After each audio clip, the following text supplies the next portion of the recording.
good evening, good morning, good day, good evening, wherever you're dialing in from, and welcome to today's Global Data Plus Women event. My name is Heidi Kalbe, and I co-lead Data Plus Women in Germany.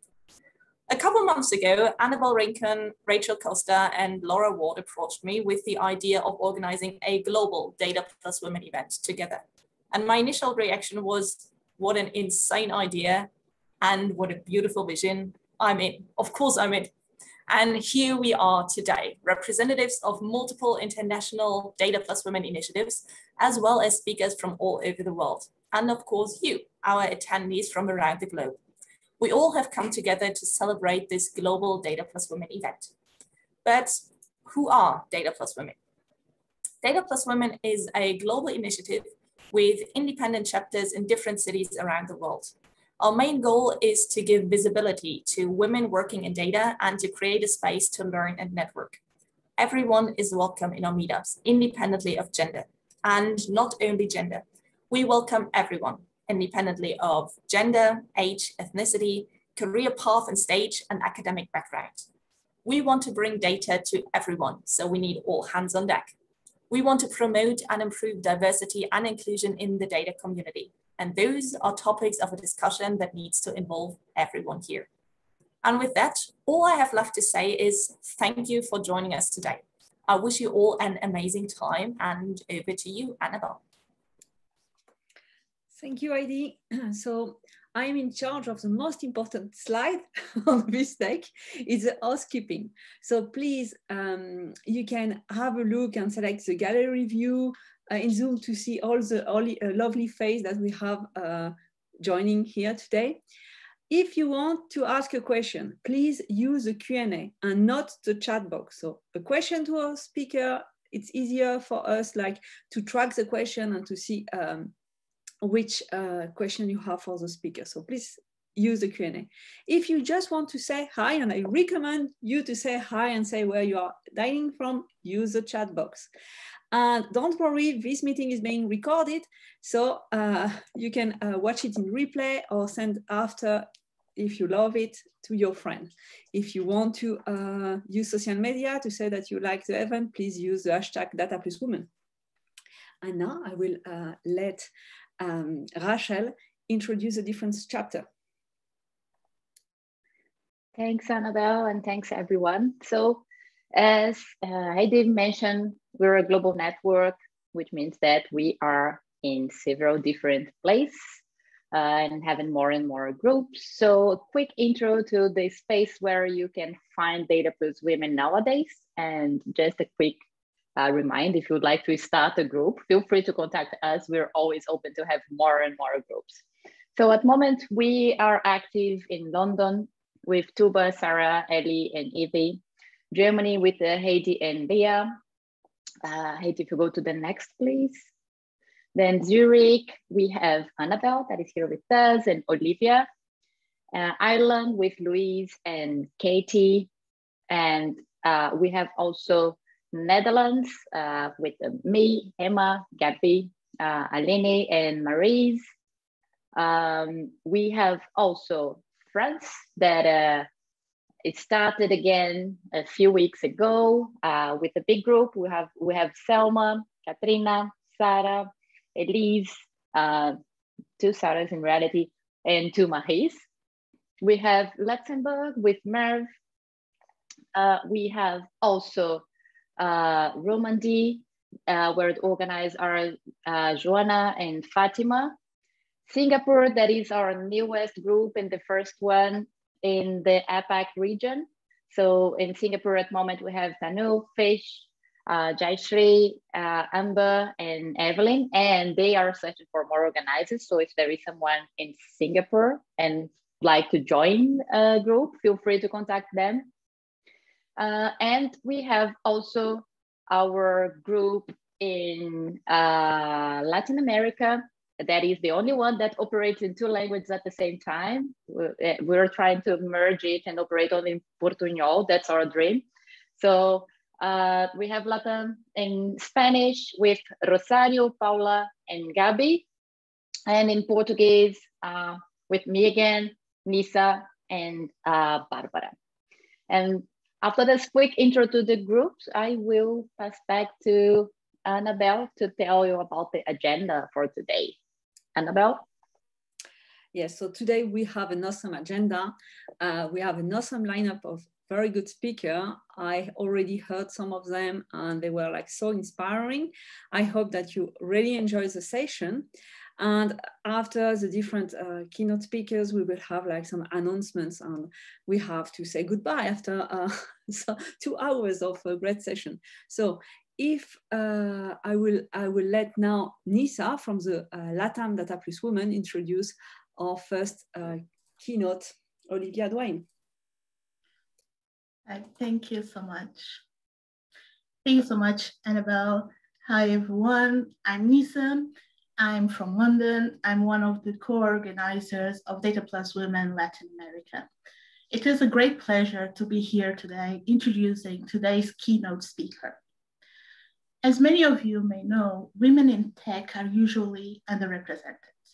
When we talk about women in leadership positions in tech, that number is even worse. But today, we are lucky. We have the pleasure to have as our keynote speaker, one of those few unicorns, and that is Olivia Dwayne Adams. She is the Chief Advocacy Officer and co-founder of Alteryx. Libby has continuously contributed to the consolidation and growth of Alteryx since it was launched, not only making Alteryx successful as a product, but also making sure diversity and inclusion are part of the company. So with that, I would like to welcome Libby. And Libby, the stage is all yours, our virtual stage. Thank you so much. Nisa, thank you very much.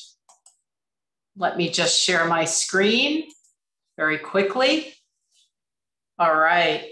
Well, it's a privilege and an honor to be here today with all of you.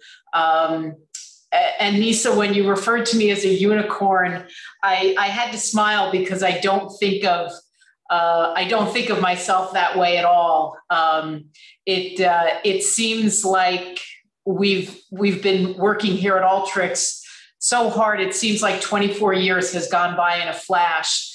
And I'm excited to share with all of you, I think, a little bit more about my journey, my personal journey, and how I think about things and the way that I'm answering questions, doing my job, having the privilege of working with some amazing people globally. And actually seeing the chat with all of you, saying hello from all of the different parts of the world. I cannot wait to get back on an airplane and get to visit in person again. But doing these virtual events, it also makes these kinds of activities just so much fun. So I do want to talk with you all today a little bit more about my journey and maybe share how I've been able to follow my passion and hope that all of you are able to follow your passion. And I always say, be able to do what you love.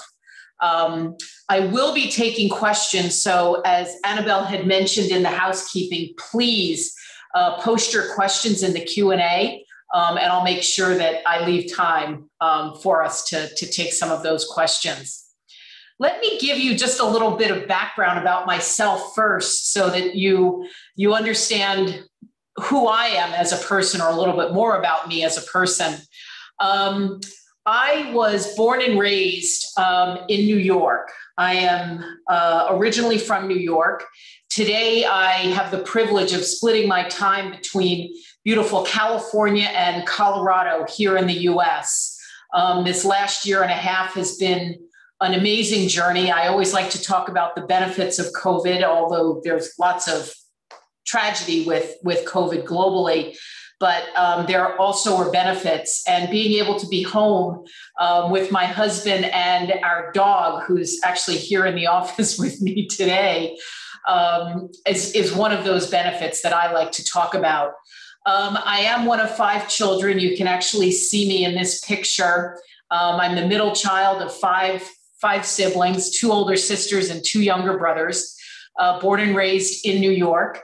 I did go to university here in the U.S., small school in Vermont, one of the states here in the U.S. And in 1990, I joined a company where I had the honor, the privilege, the amazing connection with one of my two business partners, Dean Stoker. And I'll talk a little bit more about that journey in just a moment, about the start of Alteryx and who we are and what we're doing. I can also tell you that this guy in this picture with me is absolutely amazing. This is my husband. And I'll say my partner in crime, a partner in travel, partner in life. He and I have been married now almost 17 years, I think, and don't tell him I had to question myself on how long. But we've had the privilege of some amazing adventures, some amazing journeys. As you can see, maybe you can tell from the clothes that we're wearing, we are motorcycle riders. He is a big fan of Harley Davidson. And we've been to such amazing places as Cuba, Ecuador, the Grand Canyon, and numerous places across the US on the back of motorcycles. And for any of you in the audience that are motorcycle riders and enthusiasts, you know that experience of being out on a bike and exploring. And that's one of the things that we really, really enjoy doing. A little bit now about Alteryx, and I'll share with you that when I started my career out of university, I can tell you that my first thought starting out of school was never that I would be founding a company, leading a business. But I can tell you that this journey that we started in January of 1997 with Dean Stoker, who's on the left-hand side of this picture, and Ned Harding on the right-hand side of the picture with me in the middle. I have to tell you, coming together as business partners was an absolutely amazing journey. And I'll also share with you that back in 1997, data was not what it is today. You definitely had people talking about data, but data was definitely a siloed asset. And a lot of companies didn't even view it as the asset that it was back then. It was just data was available if you were willing to work to get to it. It was not easily accessible the way that it is today. It was not everywhere the way that it is today. But this journey of Alteryx, when we founded the company, we founded under the premise that technology needed to be easier for the line of business to get access to those data assets, to be able to use data to drive better insights. And our vision was, let's make it easy to use so that the business folks can get to it, make decisions, and get on to the next business question that they had to solve to help move the business forward. And in this journey, when we founded, it literally was an idea. We said, let's give it a go. Let's see what we can build. Let's see what we can make of this. I will be perfectly honest with you. Back in 1997, and actually prior, when Dean and I were talking about this, the plan was never to build originally a company that would go public on the New York Stock Exchange. But today, to be able to talk about the fact that we have over 7,000 customers from over 90 countries around the world, that to me is just such a privilege to be able to be part of that amazing journey. And what makes that so amazing for me was, or is, that we're able to help people, probably some of you that are in the audience today, that are able to drive business decisions that are easier, faster, and answering the key questions that you and your companies, your leaders want to be able to answer. And so at Alteryx, our vision is to be able to enable the use of data for breakthroughs and insights in business. And our technology platform is enabling that, as I said, with more than 7,000 companies.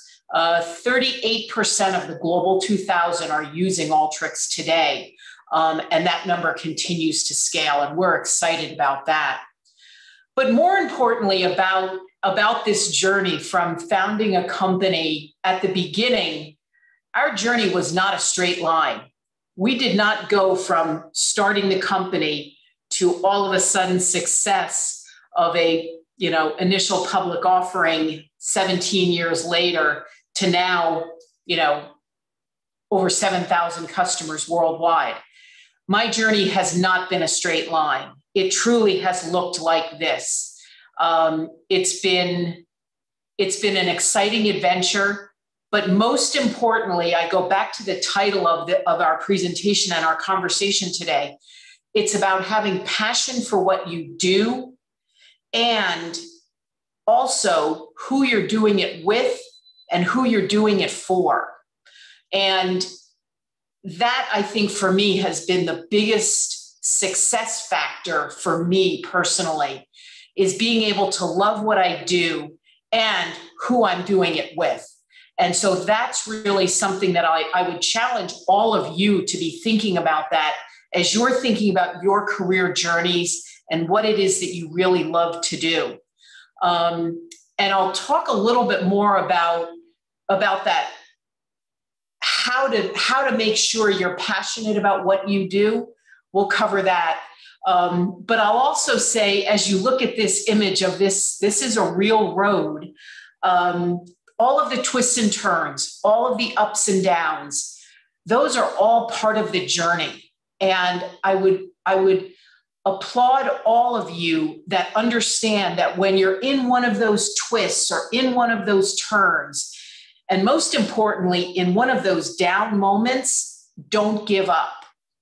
It's frustrating, it's scary, it's painful, but I can tell you, making it through those twists and turns and down moments are going to make the journey all that much more exciting.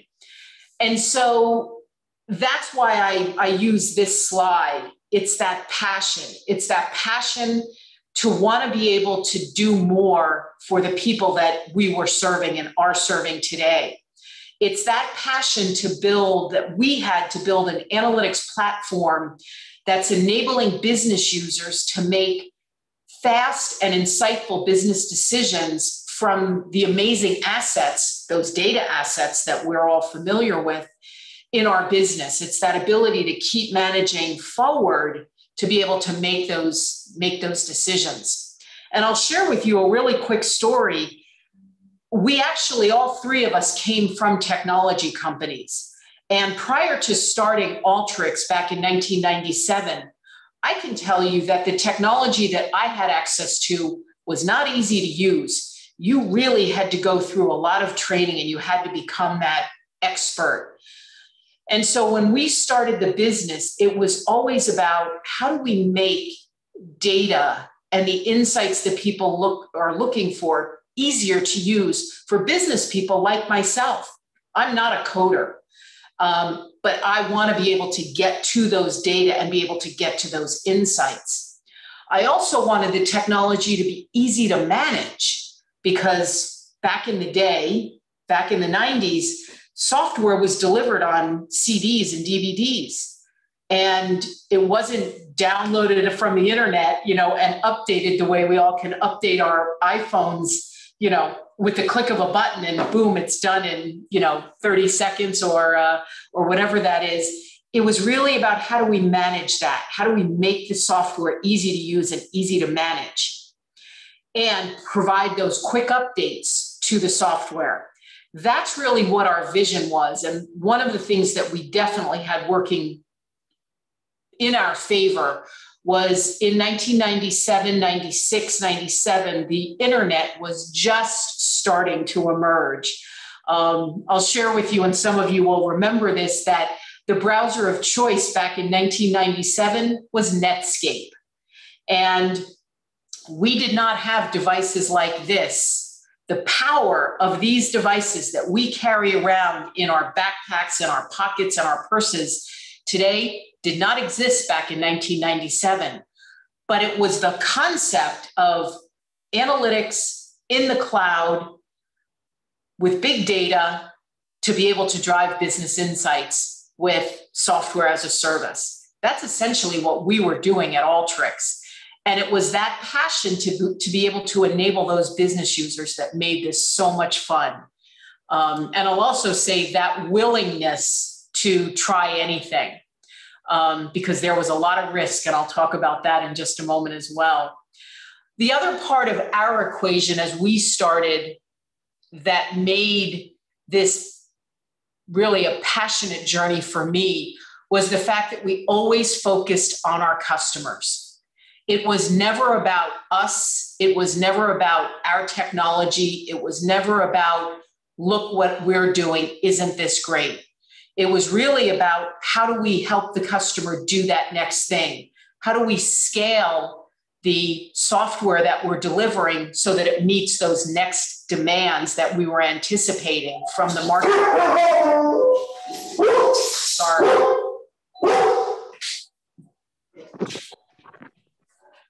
Sorry, guys, this is the real life in my house. But it was that ability to continue to follow, thinking about customers first, thinking about how they're doing business and what they needed from us as an organization. The other part of that was also customer retention. How do we make sure that in keeping customers happy, we're staying with them on their journey? And it was really like that. It was keeping them on the journey with us to be able to move things forward. Companies that took the chance, I'll say, took the risk with us, include a lot of companies that you'll recognize their names. Companies like Ford Motor Company, a global automotive manufacturer, took a risk with us back in 2003 to become a customer. And they're still a customer today with Alteryx, with literally thousands of users. AT&T is a large telecommunications company across the US. They took a risk with us, and they're still a customer today. It's those kinds of examples that I use, because when you focus on the customers that you serve, and whether you're in a sales role or a public-facing role, or your customers are internal to your organization, think about, what do we have to do to continue to serve those customers?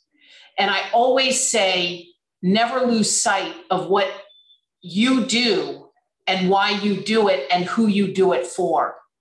I happen to have mentioned external customers that are paying customers of Alteryx, but I also have a lot of customers that are internal to Alteryx. And how do I best serve them? How does my team best serve them? And it's really about never losing sight of why you do what you do. And for me, that's the passion, a big part of the passion of why I do what I do. It is about enabling people, helping them see the vision, internal customers that I have, as well as those external customers. So think about that as you get to do what you do, is how do you bring those people into the passion that you have for what you do, so they also see that excitement. And then as you build those relationships, that the retention will come naturally. They will continue to work with you. They'll continue to learn from you, and you'll continue to learn from them. And the other part of that customer retention is that for us at Alteryx, and for me specifically, having that customer-centric way of thinking, it's really about, how do we help the customer be at the center of everything that we do? It never comes about, and I said this just a few minutes ago, it never becomes about, look how great we are, look how cool the stuff is that we do. It's about the fact that you're solving problems, and you're thinking about, and you're demonstrating for the customers what it is that you want to serve them with and how you can help them. Couple of things that we do that continue this customer-centric mindset is we've set up customer advisory boards. We have customer advocacy teams within Alteryx that are helping us see what customers are doing, and letting customers share their successes. For those of you who are familiar with Alteryx, we hold an annual customer conference every year. And that conference is all about the customer. It's letting them talk about their success. It's about making them that center stage.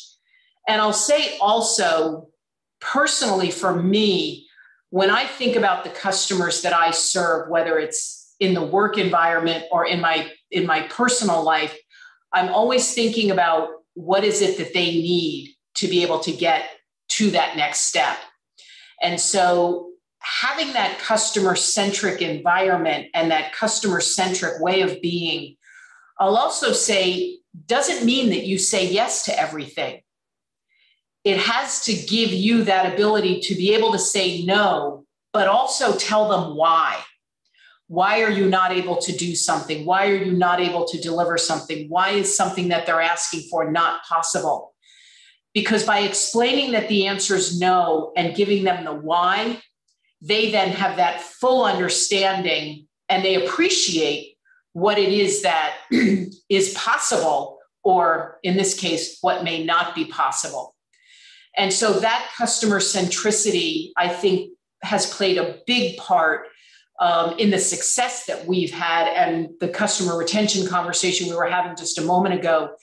They go hand in hand. They're completely tied together. And so I call out customer centricity because it's really all about thinking about why we get to do what we do. And it is because of customers and being able to work together with them. Fast forward to a milestone. And I said this back at the start of the conversation. When we founded the company in 1997, we started the company with 3 of us with an idea, literally. We self-funded, which means we didn't go out and get money from venture capitalists. We put our personal money into the business. And I will share with you that happened because of a conversation that I had with Dean Stoker probably 2 years before we started. I said, first of all, I don't want to lose someone else's money if this doesn't work. I'd rather lose my own money. I'd rather not be indebted to someone else on a loss if we can't figure this out. The other part of this was I wanted to make sure that we understood that we were 110% responsible for both the success as well as for any failures. And that's really how we looked at everything. The interesting fact about the 3 of us, Dean, Ned, and myself, is that each one of us came from families where our parents were self-employed. Parents were also entrepreneurs. I can tell you when we started, I wasn't thinking about that. I was thinking about how do we make sure we don't fail? And that fear of failure is an amazing motivator. And all of you probably already know that. It's all about this journey to make sure that when our customers are successful, we then become successful. It's not I'm successful first and then the customer is successful. It's not that at all. And as we started this journey back in 97 and moved through this journey over the next 17 years before we were able to go public on the New York Stock Exchange, it was always about, for me, mentorship, embracing a culture within the company that is loved by all. And the culture at Alteryx is one where everyone in the company owns that culture. All of us have to love what we do. Well, we don't have to love it every day. We don't have to love it every minute, but we do have to all contribute to that culture, because that company culture that we have at Alteryx and that all of you have within the organizations that you work for, those cultures form over time. And believe me, not only do all of you inside the company know what that culture is, but I can assure you, your customers know what your company culture is. And for me, that's very, very important, to be part of an organization that prides ourselves on our culture, and we work on that culture. And part of our culture is also diversity. And I know that's a big part of the conversations for women, Data Plus Women. And it's all about your ability, my ability, and our ability as women coming together. But it's not just women, it's all of us as leaders coming together, men, women, all ages, all colors, all sizes, all countries of origin. It doesn't matter where we're coming from. That diversity is what is really, really important. Being able to bring us together, to see our differences, work with our differences, and honor our differences. You'll notice in this picture, the top center picture of this, there's 4 women on the podium when we rang the bell the day that we went public on the New York Stock Exchange. And I call that out because I've watched other companies ring the bell.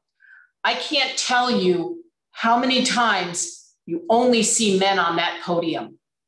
That to us is very, very important. That diversity factor is really, really important.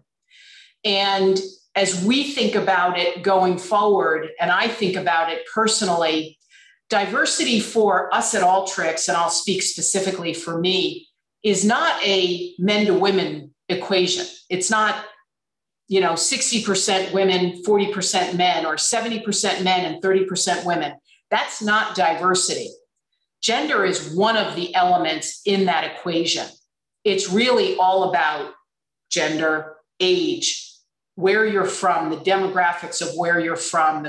I mentioned country of origin just a moment ago, religion, family orientation. All of these things are what make us the diverse humans that we are. And so when you're thinking about diversity, whether it be in your team or in your department or in your company, think about diversity in a very multidimensional way. And also make sure that you put the effort in to building that diversity. Because I'll also say, when you're hiring and you have diversity as one of the requirements in your hiring practices, hiring for diversity takes longer. It's really easy to look at a set of resumes, look at the skills and the background that people bring forward in a resume or in a CV. But is that the diversity that you want in the long run? Because when you hire just everyone who looks like you, you're not going to get those creative thinking approaches. And you all know from working with data that creative thinking is a big part of solving with data. And so when you bring that diversity factor into the hiring practice, it takes longer, it's more work, and you also have to get buy-in from your HR teams. They have to be in agreement that they're going to help you recruit a diverse team.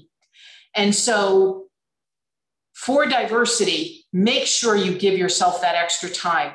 Make sure you've got buy-in from the team that's doing the hiring with you. But also remember that this is a long game. You don't hire for diversity just to fill a position. You have to be thinking about the long run, the long game of what that diverse environment that you're creating is going to bring to the organization. And that's something that's always been important to us as a company. And every day, every week, every quarter, every year, we track ourselves against diversity metrics because it is a continuous game. You can't do it for one quarter or for 1 year and say, okay, we've done the diversity thing, great, we're finished, let's move on. It has to be part of who you are as an organization. It has to be part of the culture of the company. And that's why at Alteryx, we've set up a number of internal employee resource groups. And I have the privilege of actually being the executive sponsor of one of our employee resource groups. And the best part about it, I have to share with all of you, as an executive sponsor, I get to sit on the sidelines in the group that I'm a part of. But it's so amazing the passion that our teams have within the various employee resource groups to be able to make a difference for the people that are members of each group. And it's that power of empowering our teams to lead. That's what's so important. And so this initiative that we have, we've set up a veterans group, we've set up an interfaith group, we've set up an LGBTQ group, we've set up a women and allies group, all of these ERGs. And I think we now actually have 8 employee resource groups across the company. And those are open to everyone and anyone. It doesn't matter where you are in the world. That's the power of this. And so these employee resource groups are allowing our teams to come together, allowing our teams to support each other. And it's all about, again, diversity from all of the different elements that make us different as people. How do we bring that forward to our teams? How do our teams foster that as part of the culture of the company? And so that's, again, a very, very big part of it. The next thing I'll talk about is learning and enablement and education. We know, and you all know from being part of this data and analytics community globally, that data and analytics is not a skill that you automatically have once you get into university or graduate from university, start your first job, start your 5th job. These are skills that have to be fostered and developed over time. And we as an analytics technology platform leader globally believe that it's our responsibility to make sure that the next generations and the current generations in the workforce have these skills. And that's why I want all of you to be thinking about who are the people that you know, who are the people that you may work with, that you may be mentors to, you may be a parent to, you may be a guardian to, you may have nieces and nephews who you know when they get in the workforce, they're going to need these skills.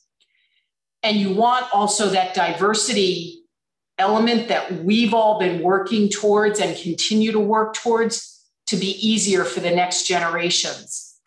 That's why we launched our Sparked program. It's the education program from Alteryx that's enabling the learning skills for any age level to learn more about data, learn more about analytics, to empower them to ask questions with data. And we all know this in this conversation because we're all working with data every day, every week, every month. And the Sparked program is specifically designed, it's a global program, and it's specifically designed because of the demand in the marketplace for business leaders to be able to find that talent. And you all know this, all of you who are business leaders or leaders in your teams, you know how hard it is to find these skills and develop these skills. We want to make that easier. And that's what Sparked is all about. And so what we're doing at Alteryx is enabling essentially 3 different target markets. Think about the students, think about the learners, the student learners that are out there. We have to start enabling them to understand the data analytics, what we all do every day, are skills that they should start to develop now. So whether it's secondary education, higher education, or even independent learners, because we know over these last 18 months with COVID, people are jumping into online programs and learning virtually. That is a new way of learning. How do we enable that? And so virtual learners are also part of our target market. And so when you're learning and you're excited about working with data and solving data problems, data puzzles, this program enables that for those student learners. If you're an educator or you know an educator who wants to be part of the learning journey around data and analytics, part of this program, it will empower you with curriculum, with real world use cases, with customers that are willing to engage in the classroom. And all of these resources are 100% online. So educators don't have to worry about where you are.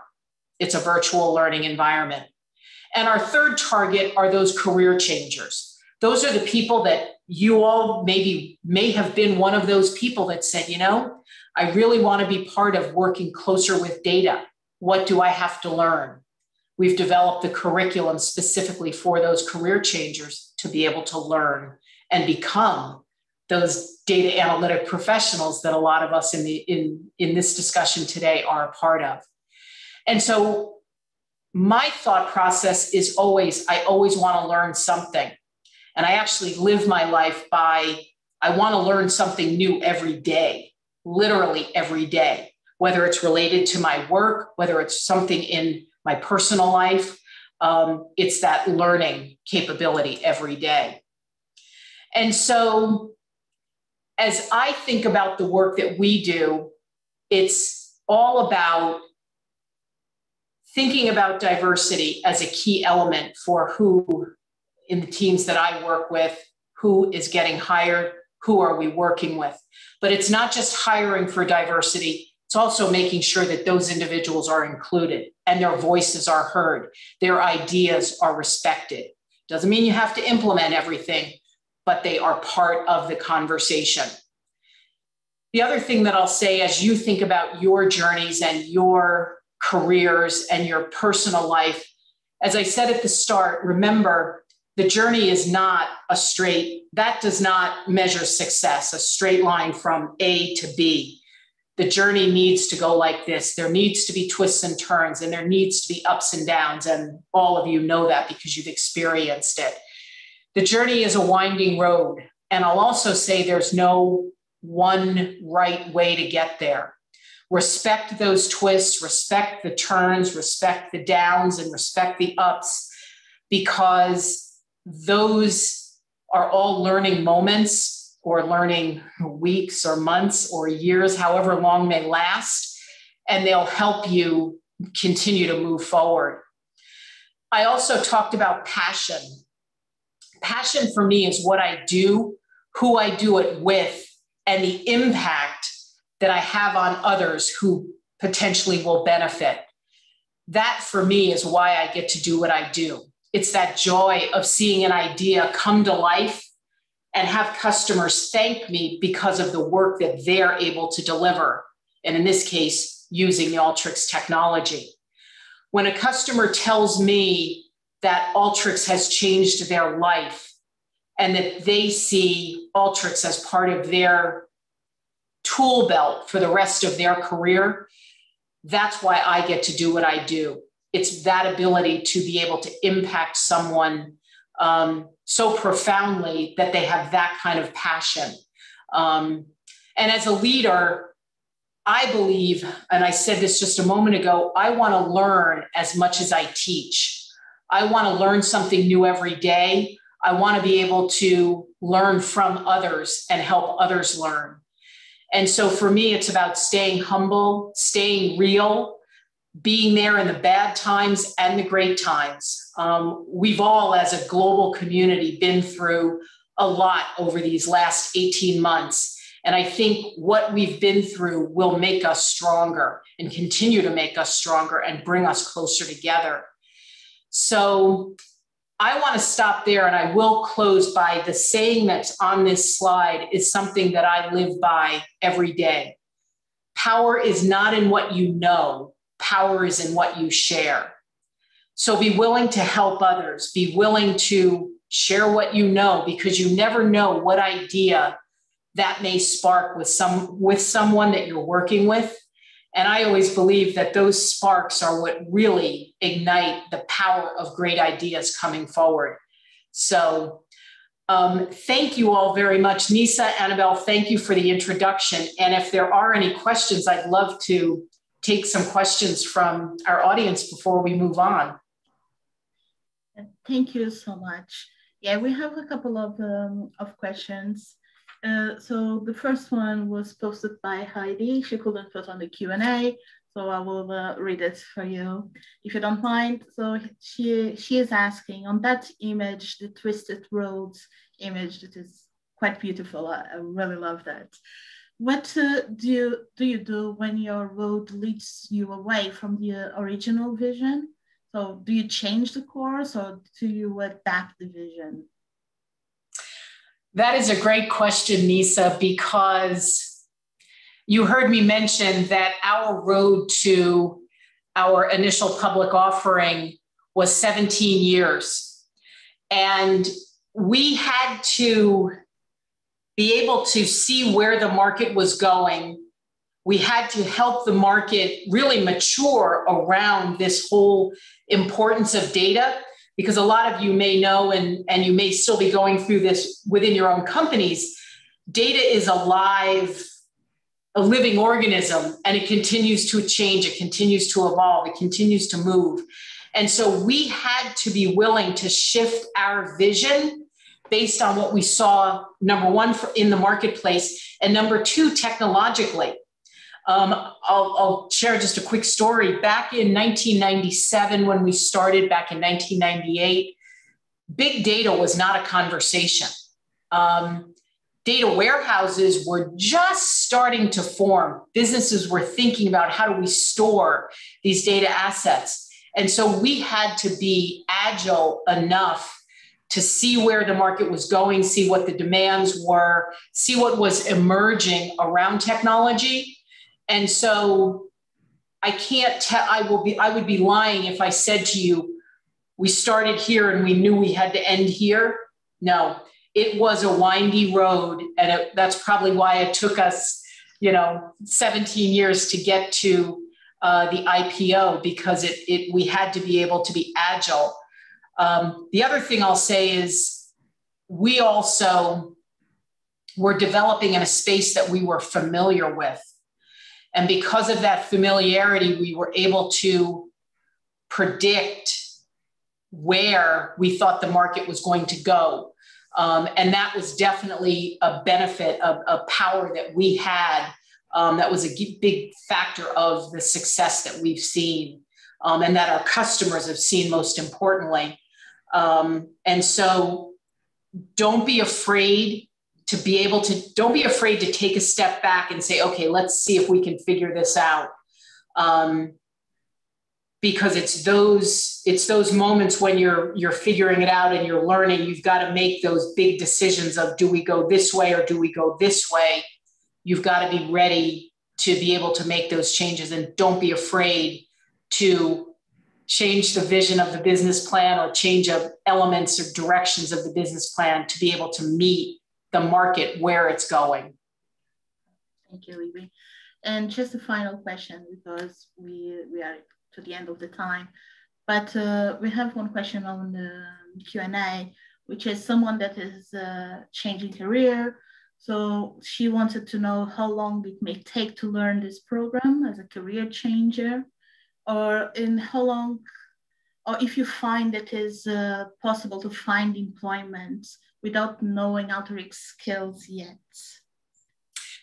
Great question. I can tell you that for our customers or for our user base who have gone through the Getting Started prescriptive learning path that's available on our community for free, and have finished the Getting Started and gone and gotten the Alteryx course certification, those individuals have told us very openly that they are getting jobs from very recognized companies, and that course certification, Alteryx course certification, is helping their resume stand out and helping them during the job interview process. This person asked, how long does this take?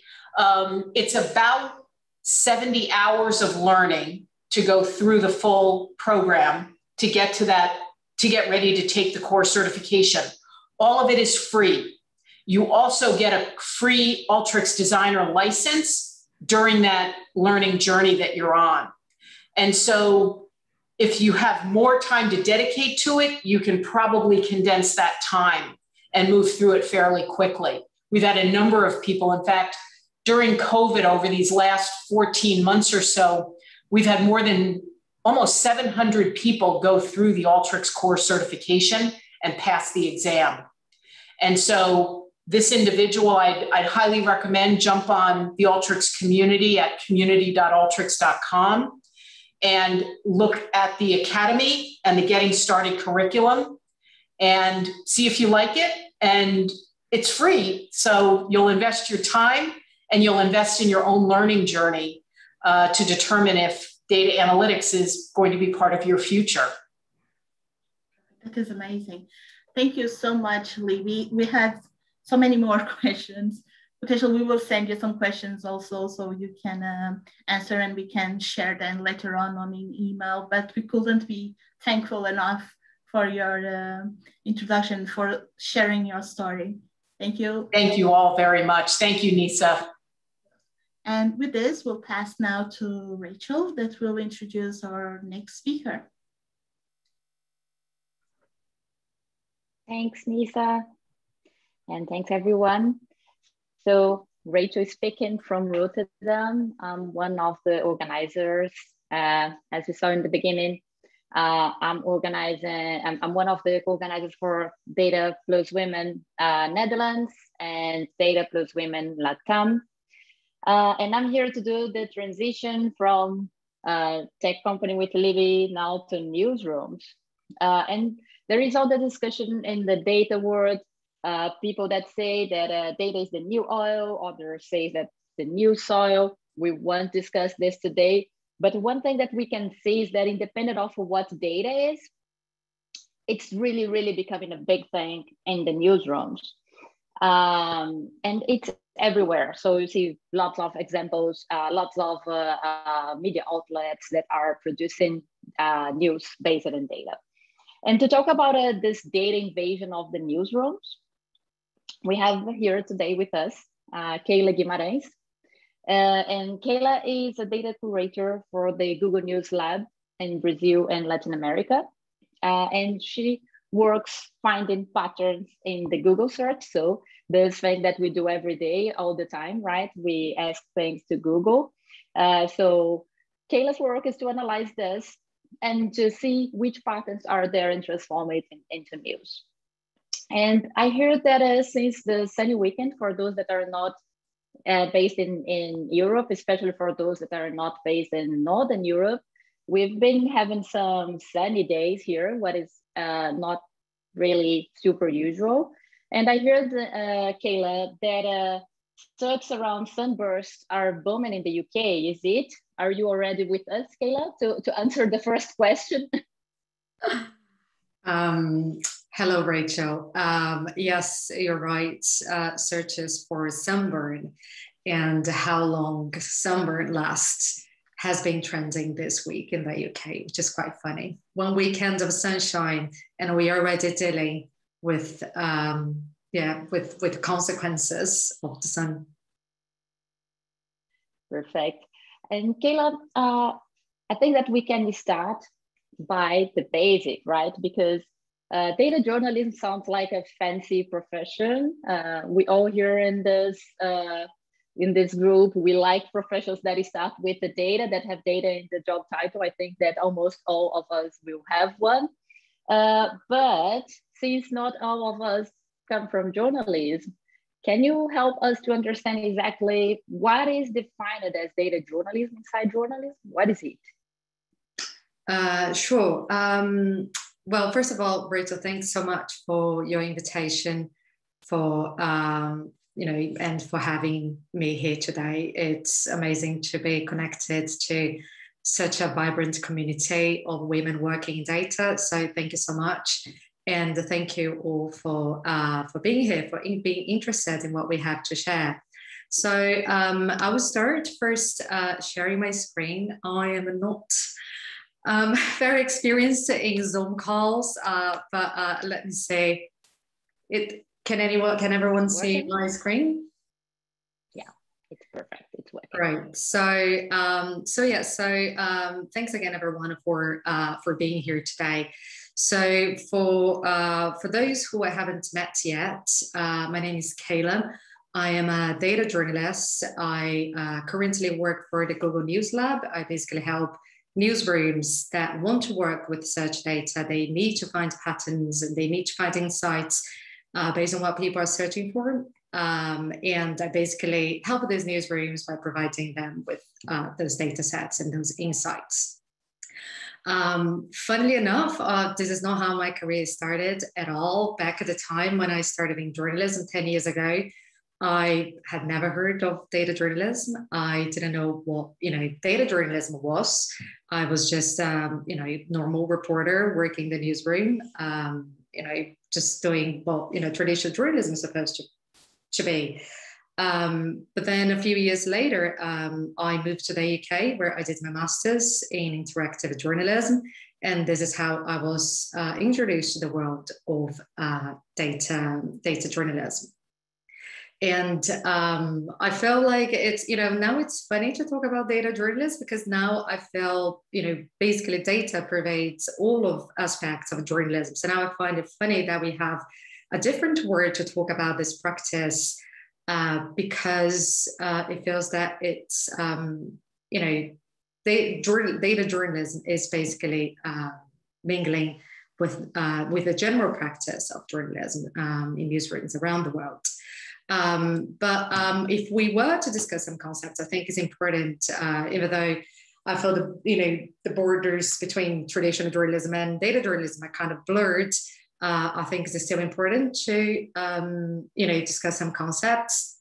So there is this funny quote from Paul Bradshaw from he's a very vocal voice of the data journalism in the community in the UK, but also globally. And, he says data journalism is basically journalism done with the data. And in a way, it's funny because it's so simple, but it's literally that. However, I do think there are some characteristics and processes and some skills that are, key for you to be able to, do a story with data. Someone is raising their hand. I can see someone is raising their hand. Is all good? I think that if it's a question for the person that is raising the hand, you can type the question and answer. Otherwise, chat. Thank you. Keila, back to you. Thank you. So I think it's important for us to discuss some, some concepts and some of the processes and some of the skills that, allow someone to do journalism with data. So I think the first main difference that I think of, comparing my practice as a news reporter in the newsroom, but then as a data journalist, and now, now I don't necessarily work at the newsroom, but I work in newsrooms. I think it's in the process. So journalists in the newsroom, they will, look for, the right interviewee for that stories. They'll look for, the right evidence, documents, human sources that they can talk to. While data journalists will actually look for the right data sets that will, allow them to tell a certain story that is in the public interest. But it's also very important the way we ask questions. So data reporters, they will make the computers ask the questions. So there are going to be, a specific skill set that you employ as a data journalist and to allow you, to ask this type of questions by using your machine. On the skill set, I think there's a statistical thinking. Journalists working with the data, they need to know how to ask the right questions. They need to know how to find patterns and outliers and extract meaningful insights from basically a table of numbers. And to ask those questions is very important to have certain computational skills. Like I feel you can do a lot with it, just Google Sheets and Excel. Like you can do like a lot of analysis, powerful analysis with those tools.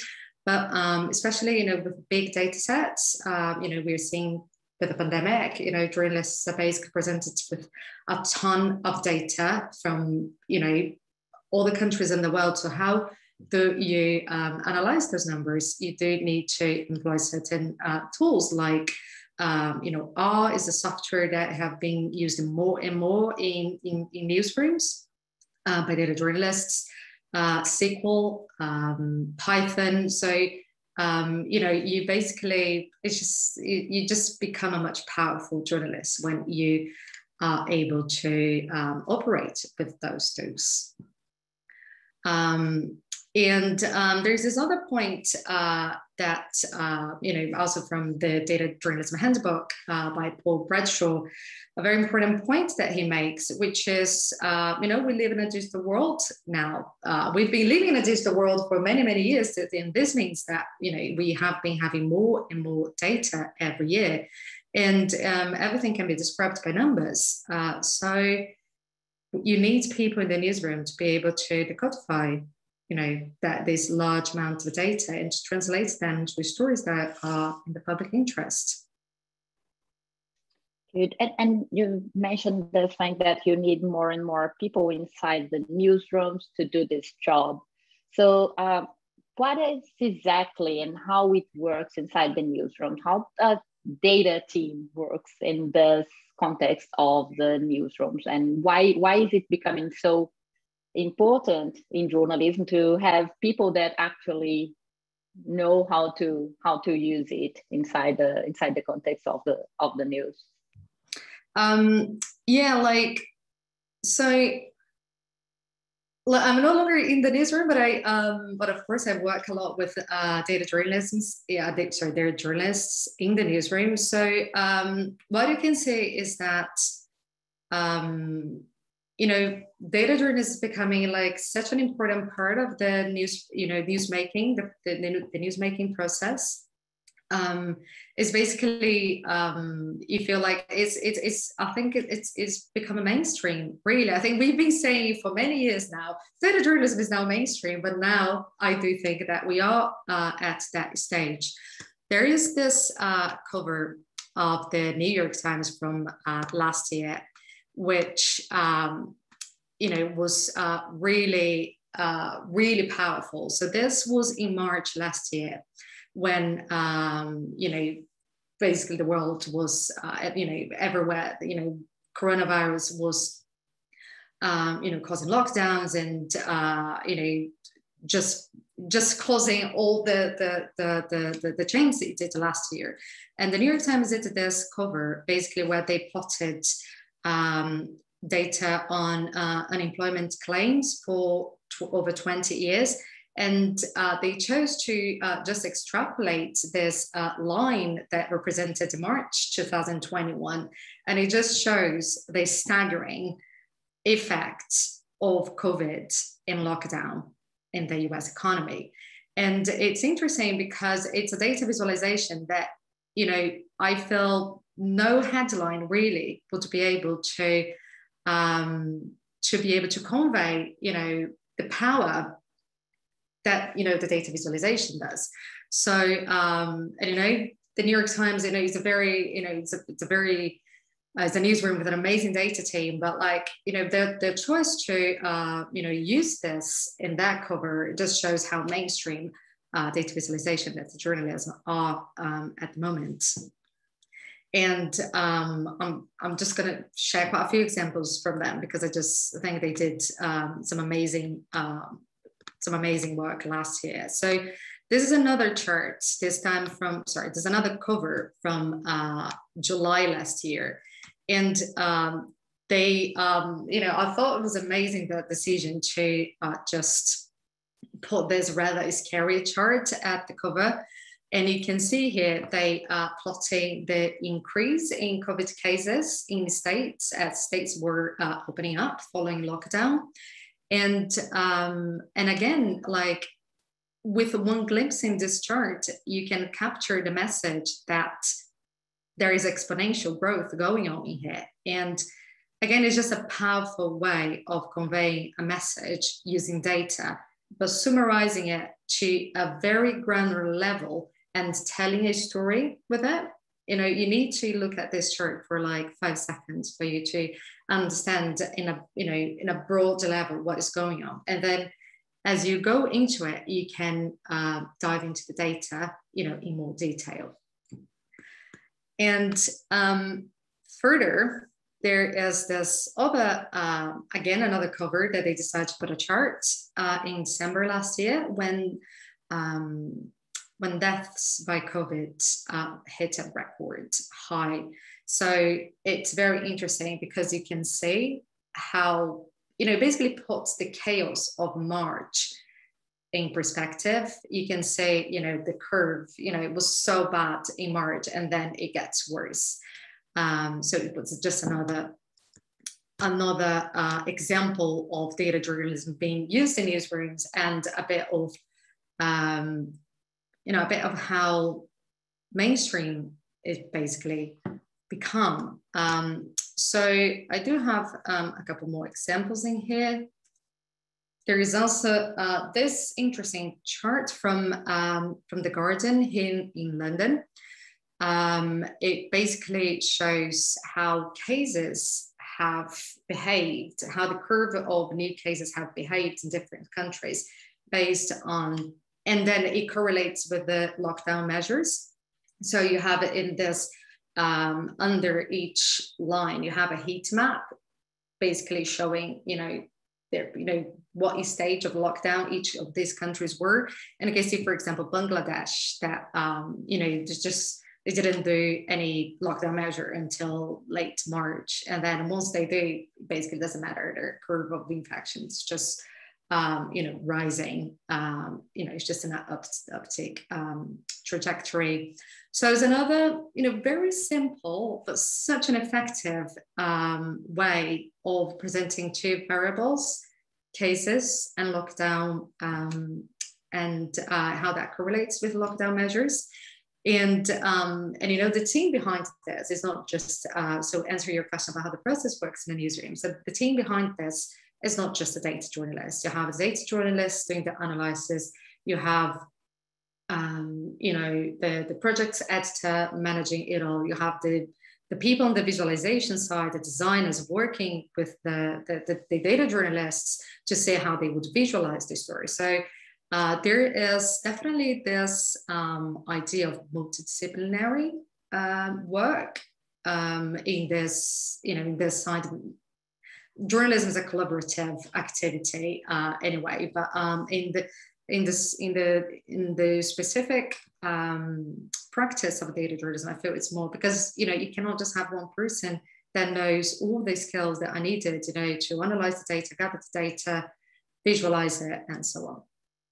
And so yeah, so I think these were my examples for one thing, Keila, because you're showing this that is about COVID, and I remember that one thing that happened during COVID is we started to see a lot of logarithmic scale around, and this is something interesting because I think that journalism has this challenge that is, in one side, to get concepts that maybe will be difficult to understand, and the other side, it needs to be understandable by everyone, right? It needs to reach a kind of a common ground. So how do you think that is this contact between data that can be something that can become complex to understand and everything, and this challenge that a journalism has, that is to turn it into something easy to understand in a way to everyone? Yes, absolutely. I feel that is literally the challenge, because, you know, in the end, we are doing journalists. You know, you cannot just, you know, shuffle the data, you know, work on some fancy charts that are just pretty for the sake of them being pretty. You don't need to tell a story. You don't need to be able to find something that is meaningful and, you know, that will help people make better informed decisions. That is what journalism is about, right?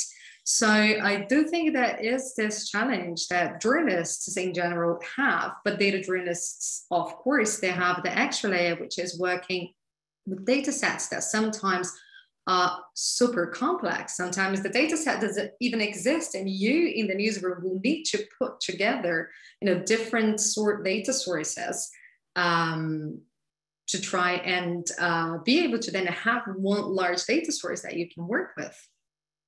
So I think this is one of the examples that I love the most in terms of data work that was done last year. Probably every one of you, or at least some of you, have seen this chart making rounds on Twitter, or variations of this chart going around on social media, because this was literally I feel the data visualization that told the story of the pandemic.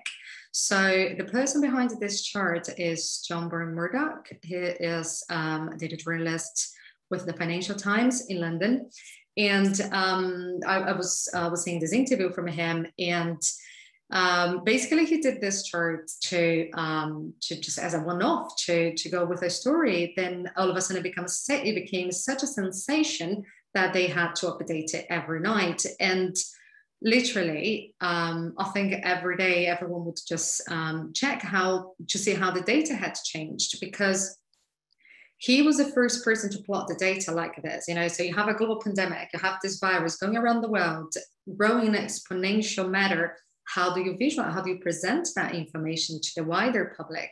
And he did this chart that, is a logarithmic scale that, there's so many discussions with, the data community about, should they use it, should they not? Are you just lying with the data by doing that? And he just used that, and it became such a case study. And it basically just, tells, I'm from Brazil, I can just see Brazil, catching up with the US, that it was, at such a challenging moment. And it just basically, I think it helped kind of people from around the world see themselves in the data.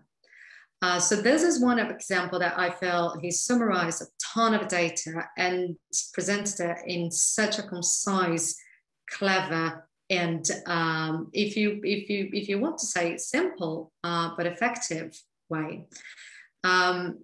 There is this other example that is from this fact-checking agency in Brazil called Lupa, and it was done with the Google News Initiative. That is also very interesting. It's not your traditional news article, but it is pretty interesting. So so here's the let me see if I can do a short demo for you. So basically you just need to enter your address, and the tool is gonna do the magic for you. So I'm just gonna put my mom's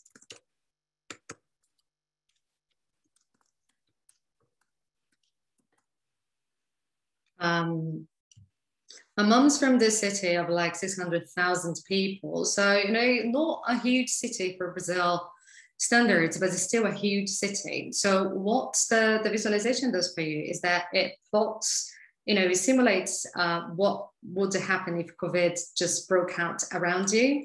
So as you put your address, it kind of, tells you the development of COVID in the country, but like imagine it's in your neighborhood.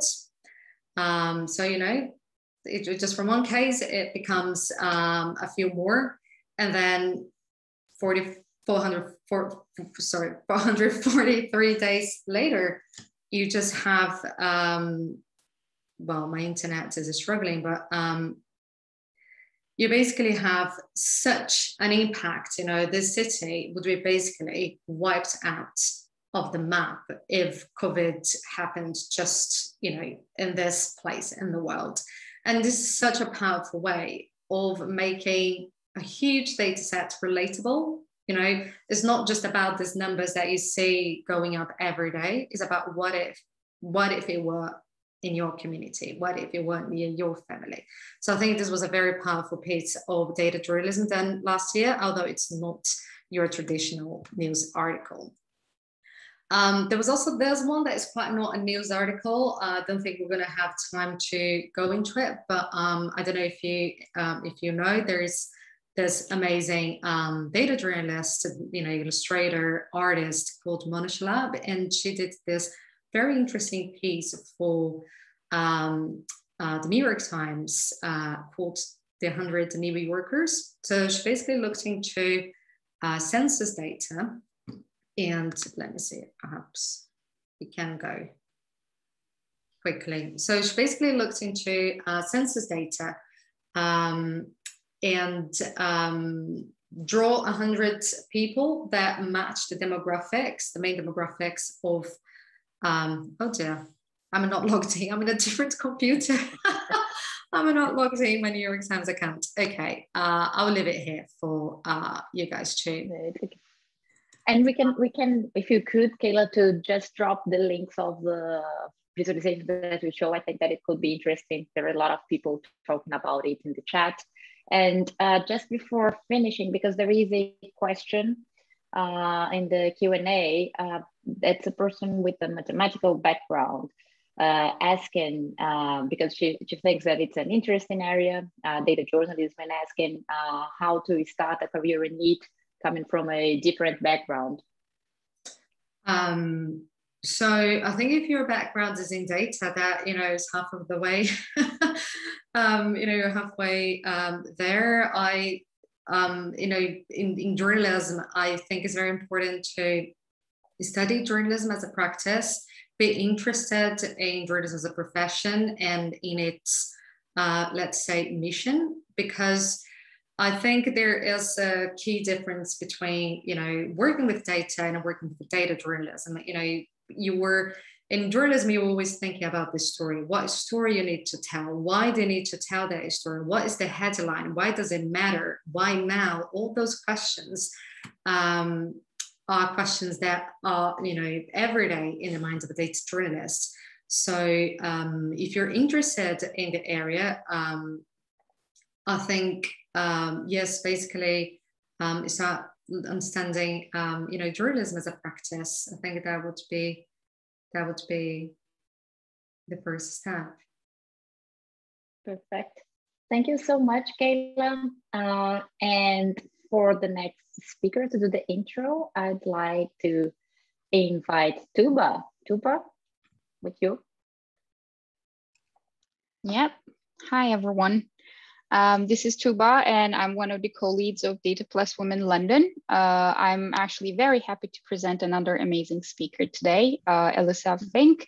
Elissa is the mastermind behind Tableau's great community.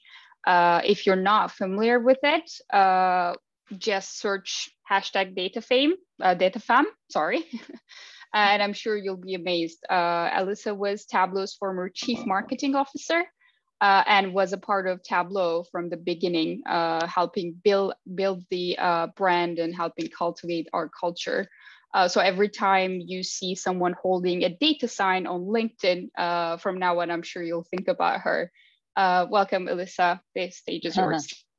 Thank you, Tuba. I really appreciate it. And thank you and the whole Data Plus Women group for having me here. It's so inspirational to see how this group and groups are galvanizing people to action and taking control of their lives, their jobs, their careers. And so congratulations, all of you, on participating in this community, especially in these times, as we, it's easy to isolate. And so it's just really wonderful to have this kind of outlet for sharing and learning and coming together. So I'm really excited to be here because I love the community and I love sharing stories. And so I just have a few minutes of a little something. I hope it's useful.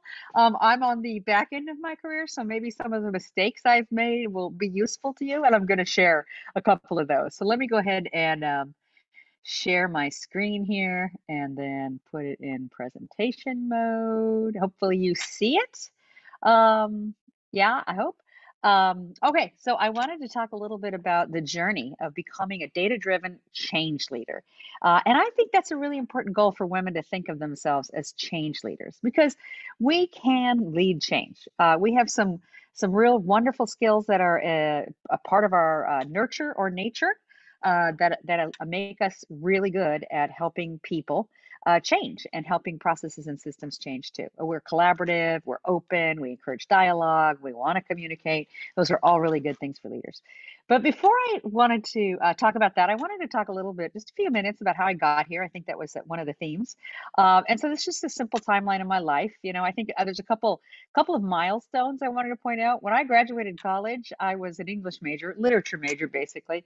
And I had no clue as to what to do or what I wanted to do. I thought one day it would just come to me, and it just never did, at least not while I was in college. And so I just got a job selling advertising for the Wall Street Journal and taking on some special projects there. And that's where I discovered data. That's where I discovered data, because I realized I really loved talking to people about the data. How many people were looking at the Wall Street Journal? How many people were they trying to target? You know, was there a good crossover between what they wanted to target and what our audience was? So it's really fun. The second milestone I wanted to point out is that I took a job in Los Angeles after the Wall Street Journal once I realized I love data and technology. And I got offered the opportunity to leave California. I'd been living in California my entire life, a very big and close family.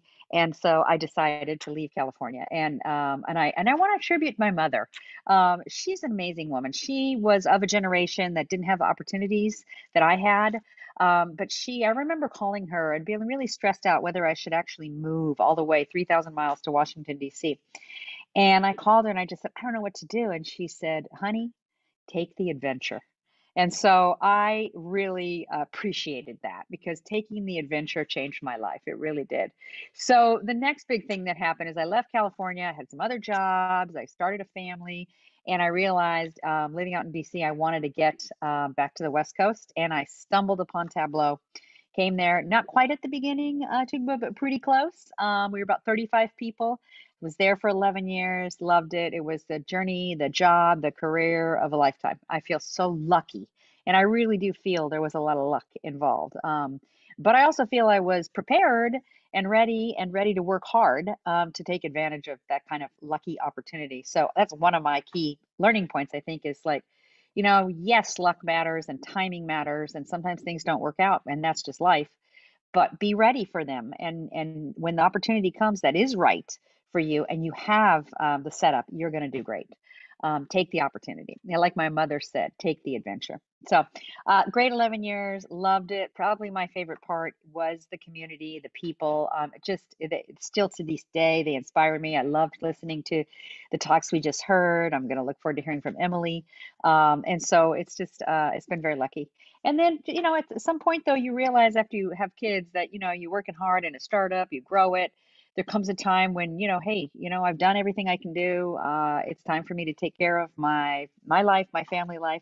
And I retired in 2018. And now I serve on boards and advise companies. And I still love seeing what's going on in the data community. So that's how I got here. And as I said, it was really my mother who drove me to say, take the adventure, take the adventure. And that is where I want to start, because leading change is an adventure. It's definitely an adventure, but it's hard. Leading change is hard. Change is hard for people. Change takes time. And frankly, I think most change efforts fail. I think there's a statistic out there. I just read it recently. I think it was 30% of projects succeed, something like that. So 70% fail. You know, in my day in school, if you got a 30% on a test, you were flunking out, right? So those are kind of sad statistics, but it's still necessary. Leading change is an adventure, and it's hard, but it's necessary. So I wanted to just talk a little bit about three sort of thoughts, or three areas for you to think about when you're thinking about leading change. But actually, before I do that, I want to tell you about some mistakes I made when I had an opportunity early in my career at the Wall Street Journal to lead some change. I had this opportunity to work on a new way of buying the Wall Street Journal for smaller audiences. It was usually national or very large regional, and we were going to make it local. And I was one of the early sales reps involved in that.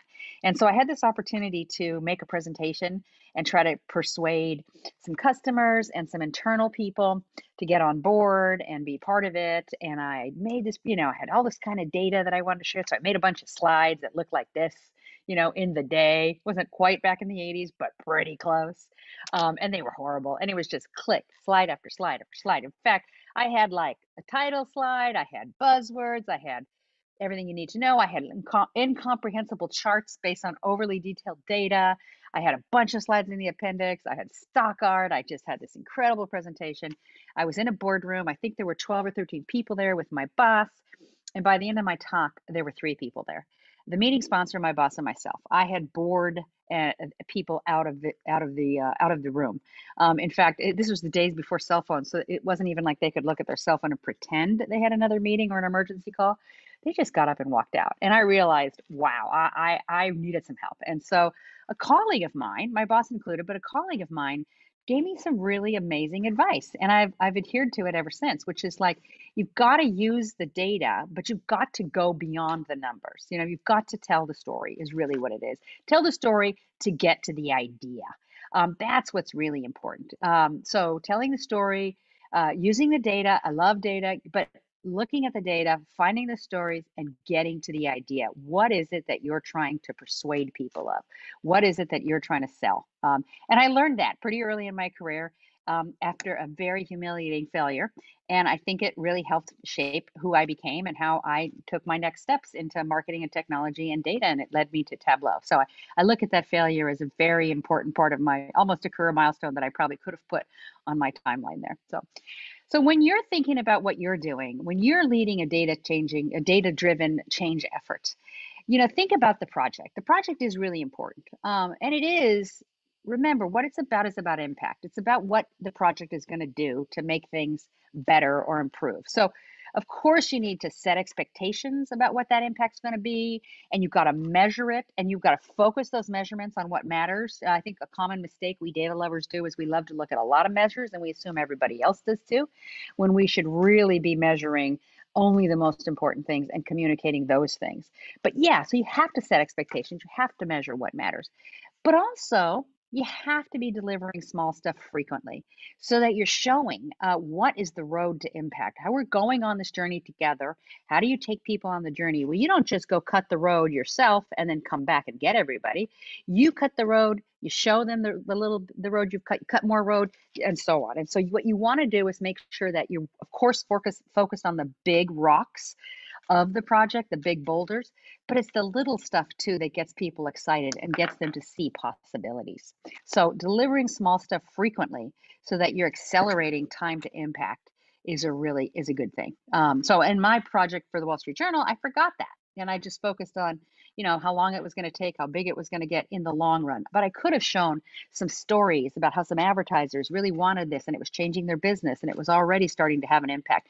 That gets people motivated because they can feel it, taste it, touch it, and it gets them going. So the project is about impact. Set the expectations, measure what matters, but remember to deliver some small stuff frequently so that people can really feel and see and touch what it's going to be like. Now, talking about people, the people of your project really matter a lot. So, you know, and you hear all the time, like if you're going to lead a data culture project or anything like that, a data-driven project or change project, you've got to have executive support. There's no doubt about that. You need executive support. Now, sometimes you can make projects happen over time because you get enough interest, but really getting executive support really gets people on board.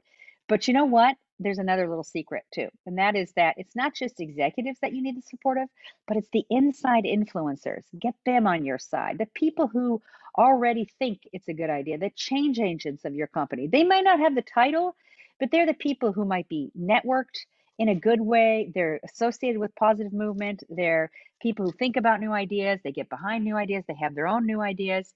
So you want to work not just the executive team and the formal channels, your boss and the people around you and the formal team assigned, but also get the inside influencers on your side. And really, in your excitement and your interest and your desire to run this project, you might actually be doing that. But I think it's important to make a conscientious decision or conscientious effort to think about who in this organization, besides the formal people on the team or the formal people assigned to the project, or the formal people who've approved it, who else informally should I be including in our progress? Because there's going to come a time when it gets hard, when you're going to need the support of more than just the team. When the project is slowed down or having trouble, you're going to need more support. You're going to need somebody where an executive on the team or near the team says to somebody that works for them that you hardly know and that's not on the team. Hey, what do you think about this project? What do you think about this leader? You want those people to be like, yeah, I'm a thought leader and I think this is a good project. So get inside influencers on your side. I think that's a really important part of a project. Like I said, getting executive support sort of accelerates and gets you resources, but getting inside influencers smooths the road. It gives you, it gets rid of potholes. It helps you stay in the guardrails. It really helps you get to the results you want to get to. And then, of course, it's you. It's all about you. It's up to you to lead. It's up to you to have the resilience. Like I said, change is hard and it can be brutal and you're going to make mistakes and your team's going to make mistakes. I mean, anything that's new, we're learning from.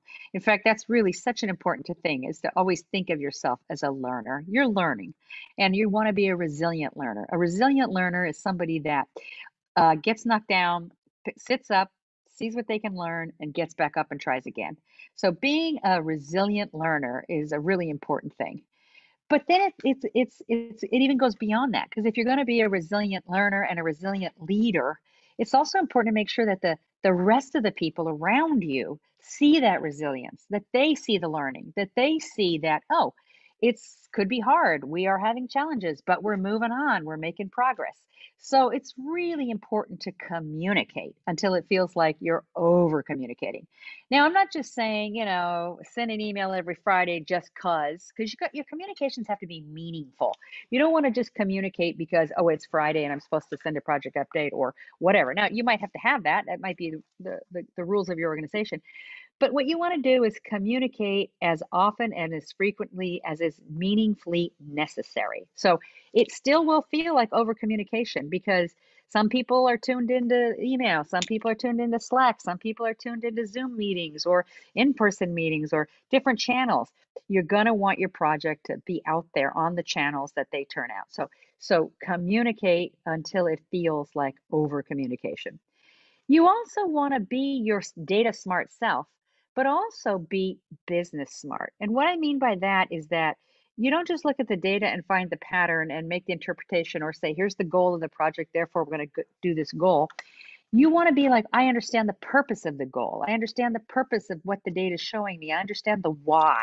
So when I say be data smart, be the smart analyst you are, be the great data user, be that example, but also be the person that asks why 2 or 3 times after that. So that you're always thinking about, okay, if our goal is to speed up some business process, why? Well, it's to help our salespeople be faster processing orders. Why? Because it helps our customers get the product in their hands faster and they get to results faster. Why? Because then they're going to stay with us longer. We're going to make more profit. We're going to have happier customers. So it's just constantly realizing that you can attach your project not just to the goals of the project itself, but to the goals of the company, the goals of the people in your company, and the goals of what you're really trying to do as a bigger purpose as a company. In my case, the Wall Street Journal story, I wasn't doing that. I was pretty much defining the project as launching this thing. I hadn't attached it. We were going to launch it. It was going to happen, but I hadn't attached it to the bigger purpose, which was for the Wall Street Journal to help these smaller companies be able to market to a really important audience and therefore become a bigger, better newspaper that was a better advertising platform for these businesses and therefore make more revenue and more profit. So I didn't attach that. And so I had trouble keeping people engaged because I didn't attach to the big why. So at the end of the day, you are going to need to keep selling and I guess it brings me back to my story at the Wall Street Journal when I was a sales rep running this project. I had to learn to keep selling, not just to my customers and my prospects, but internally. I had to learn after that failure how to recover from that, be a resilient learner, how to communicate what happened and where we needed to go, how to connect the project to the purpose of the company and the purpose of our organization. And I had to keep selling. So thank you so much for having me here. I guess if we have some questions, we might have a minute or two for that. And I just want to say thank you for having me here. I really appreciate it. Yes, thank you very much for the amazing presentation. I'm sure everyone just had a blast listening. I can ask my question if no one's going to answer anything else, actually, because you mentioned the importance of communication, but doing it mindfully, not like sending emails just not just because of sending them. Because I think I had that time in my life where I was trying to push too hard. But at what point do you think it would be better to get maybe ahead of yourself while you're communicating with what ways you can make yourself known rather than just trying really hard in written communication, for example, if you want to take the next step? Yeah, that's a great question too. But so for sure, the meaning is really important. Like, what is somebody going to be able to do differently, or be able to act differently because of this? So first, it's just really asking yourself, okay, this communication I want to send out, what is the purpose of it? Like, what is it accomplishing? I think that's really important. But then tactically, there's some things I think on communications. It's like, it's like a good story. We just heard from a journalist friend, and a good story starts with the headline, and moves down, and so that people can read the first few lines and sort of get the gist, and you engage them and you get them to get the big gist, and you engage them with stories along the way, and you tell them more and more. I think a lot of times, and especially maybe women, sometimes we're inductive. So we start with the background and then we, build, and at the end is the point. And I always tell people, no, start with the point. The point is this. We're going to be doing this differently. And then you go into the story of why. A lot of times people want to start with, well, here's the problem. And so we discovered this and blah, blah, blah. So therefore, we're going to do this. Do it the other way. And it's a very tactical thing that you can always look at every communication you make and say, am I telling people what they need to know at the beginning and then supporting it?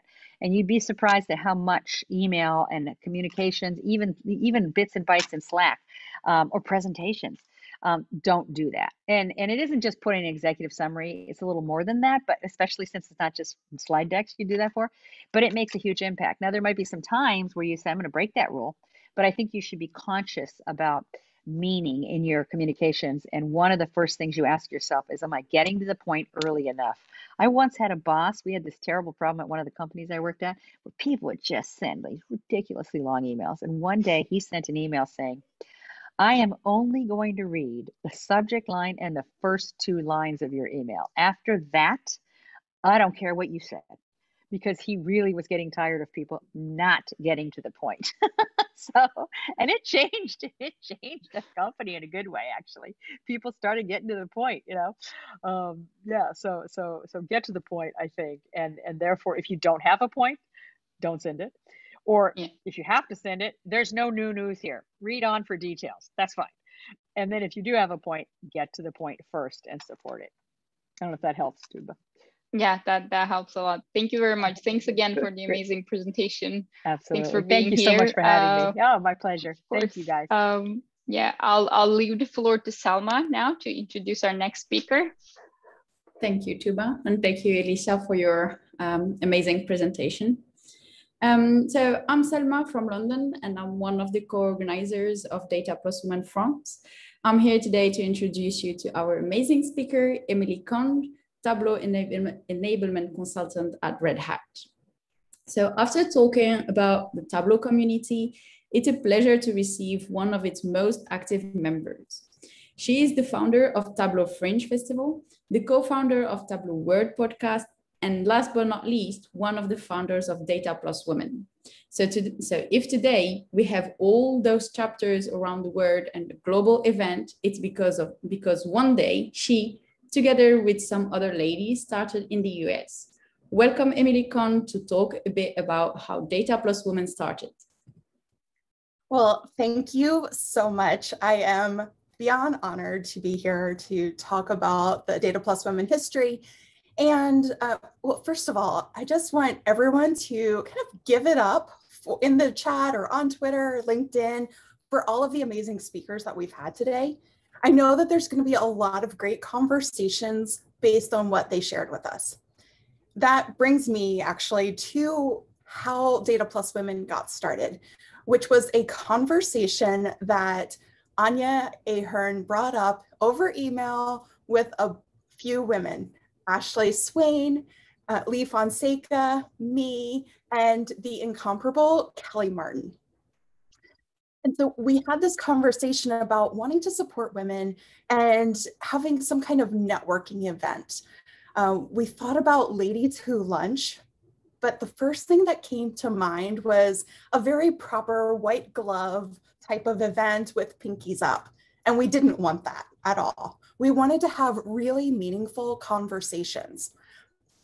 And so we thought about what that could look like and approached Tableau and asked them to consider having a lunch or having some kind of meetup that could support this initiative. And so Tableau agreed, and they had enough budget for 50 people. And so the rest of it was on us. Tableau took care of the catering and the room. We brainstormed on content. We opened it up too to men. A couple years ago, I spoke at Tableau conference, the pre-conference sessions with Data Plus Women.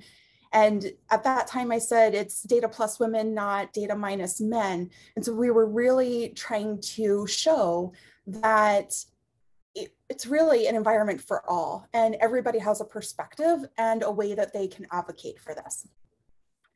And so what was interesting about all of that was there was really great conversation around what does it feel like? What would it look like to have support for women in this industry? How can we help girls geek out on data?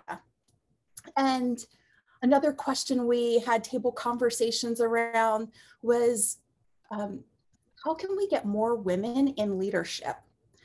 And those were really great conversations to have. So we took that, all of that excitement, and starting the year after, we had the Data Plus Women and San Francisco tug happen.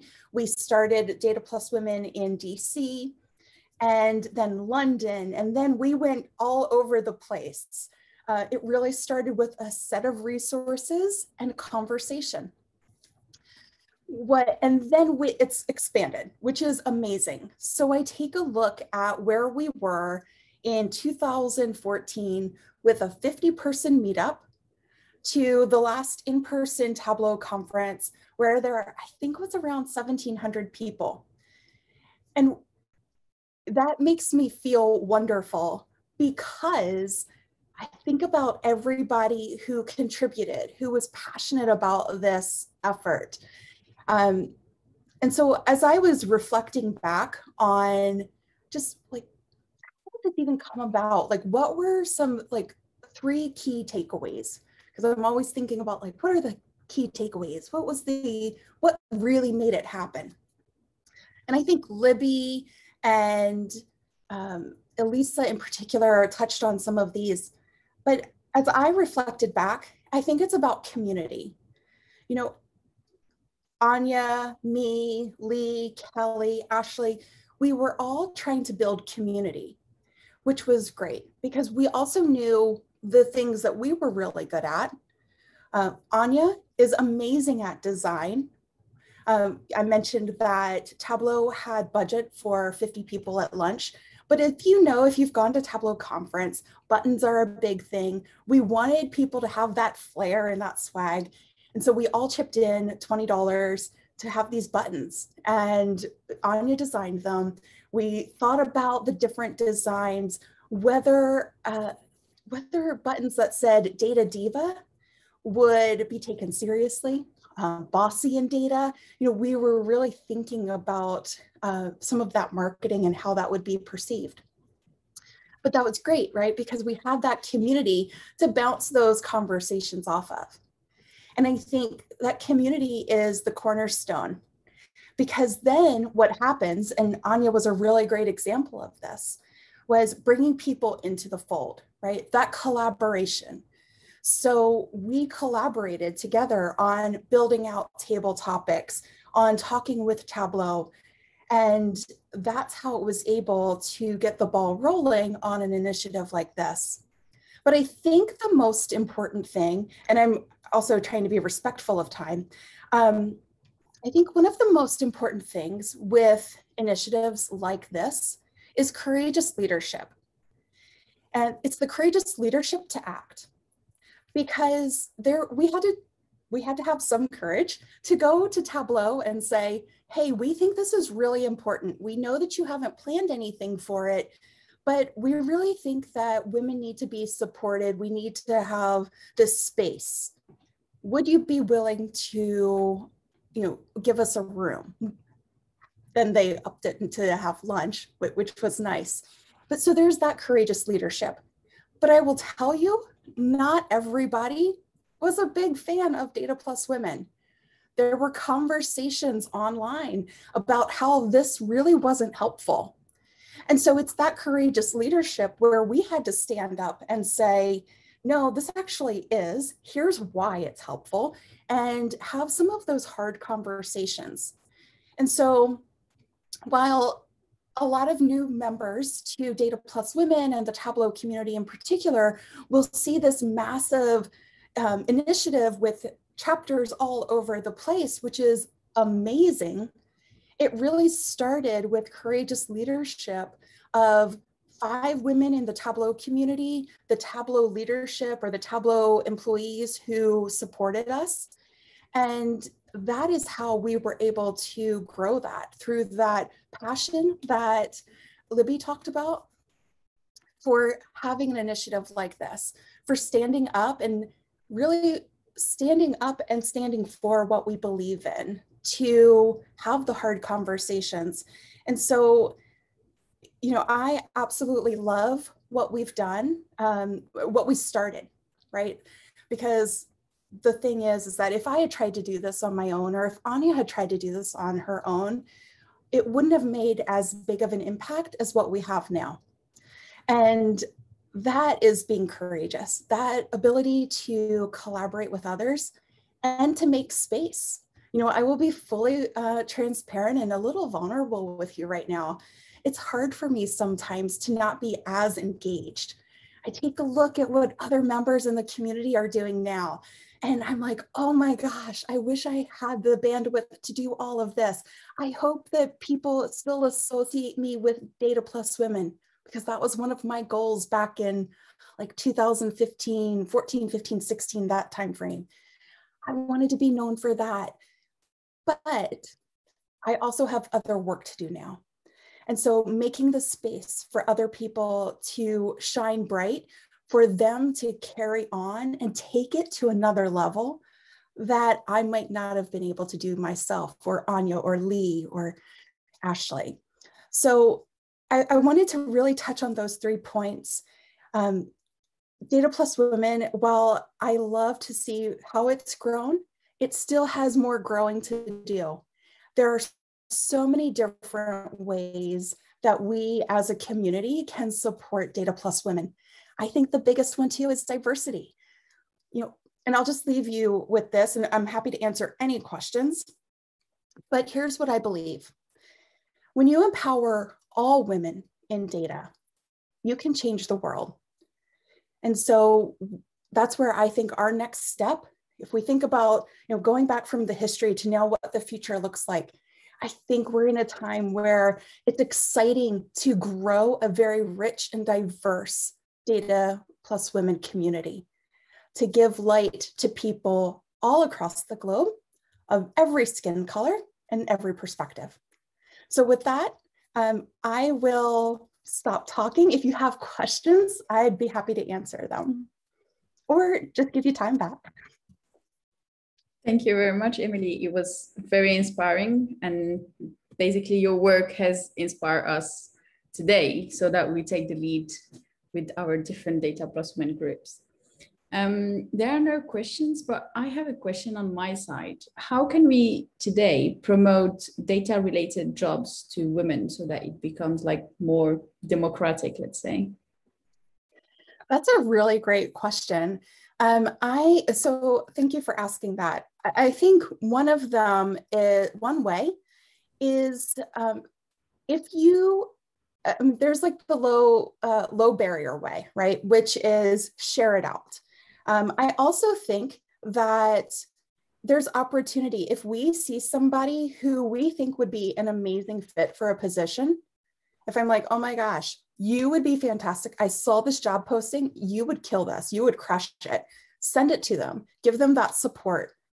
I'll speak from experience. I don't want to speak for all women, but I will speak for experience. When I was applying at Red Hat, I was super nervous. Like, it had been all the things I had done, but I'm like, I don't know if I can do this. Do you think? And I had a really great community who supported me and was like, this has you written all over it. So by you sharing job postings, if you see them and you're like, oh my gosh, this would be so great for Heidi, that gives Heidi, or whomever in this case, that support to say, yeah, somebody believes I can do this.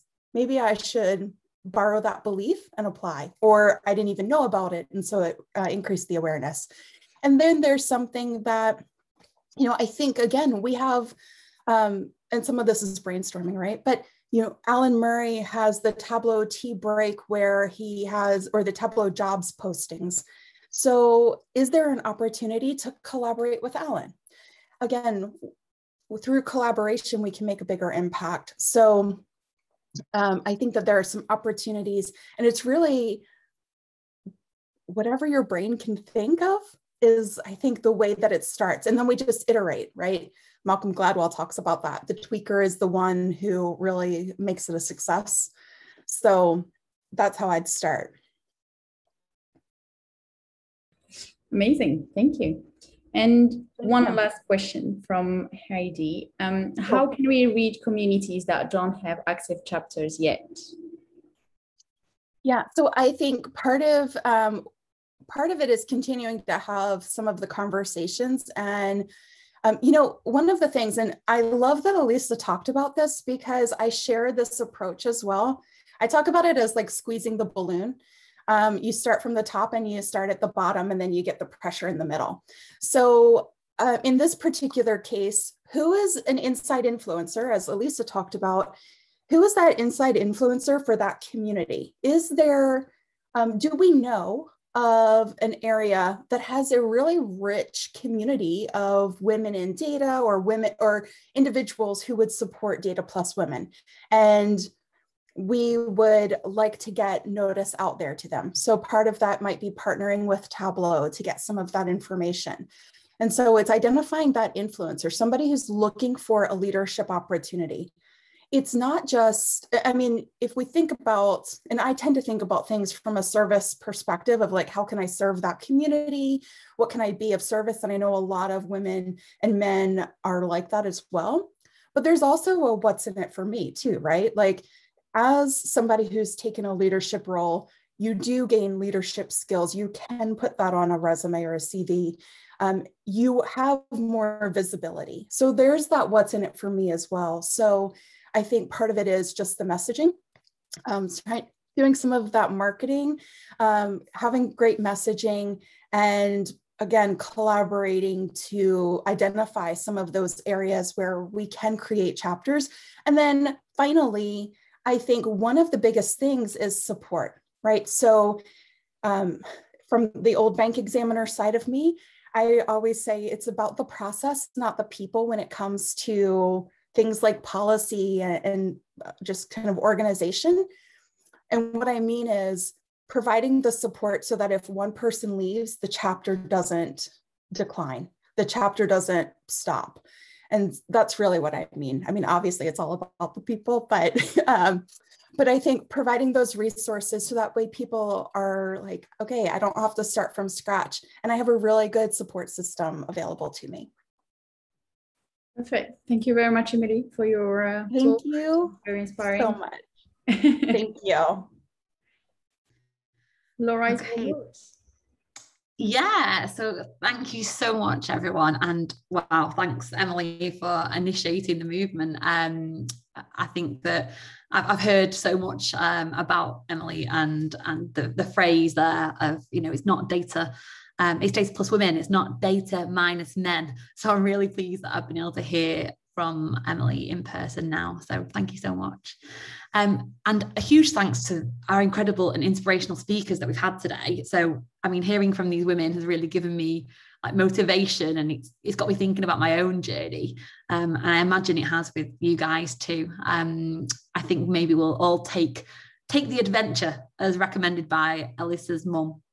Now, I wanted to just go over what we have coming up. So we have some incredible Data Plus Women events upcoming.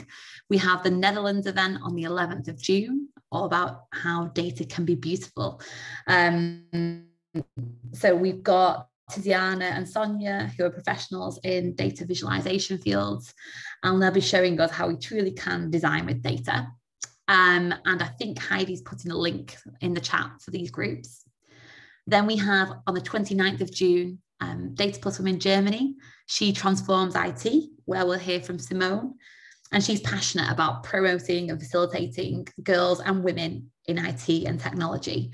And again, you can see the link in the chat, so you can sign up to that event. And then we have a Zurich event on the 8th of July. The agenda is still to be confirmed, but you can check out their hub page, which we'll send an email to you after this event. So you can see the updates there. And then we have some LATAM collaboration with Famous Friends on the 16th and 17th of July. So those are some events to keep your eye open for. Now, finally, I want to say a huge thank you to everyone who's spoken today, but also the Data Plus Women leaders who volunteer and put on these events. As Olivia mentioned earlier, like COVID has had some advantages, and I think that hosting more of these events to reach more people has been one of them. But it has meant that our leaders have been really, really busy. And of course, they are volunteering their time. So, huge kudos to them. And in particular, a big thank you to Rachel, Heidi, and Annabelle, who organised today's event, spreading the word across the globe. I'm sure that you'll agree it's been brilliant. And I, for one, hope to see more of these global events and more Data Plus Women chapters setting up across the globe. So yes, keep your eyes peeled. So you can follow these groups, the organisers and our speakers, on Twitter and LinkedIn. And Rachel and Heidi have shared the links in the chat box, but we'll also send all the links out to the hub pages and to the event pages in an email with a link to this recording, which you can then share within your networks as well. This just means you have everything all in one place. Yeah, so thank you so much for everyone for joining. It's been an absolute pleasure, and we hope to see you at the next event.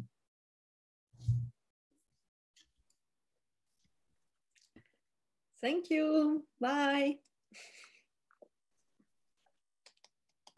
Hi, everyone. Thanks for coming. Thank you, everyone. Thanks and bye.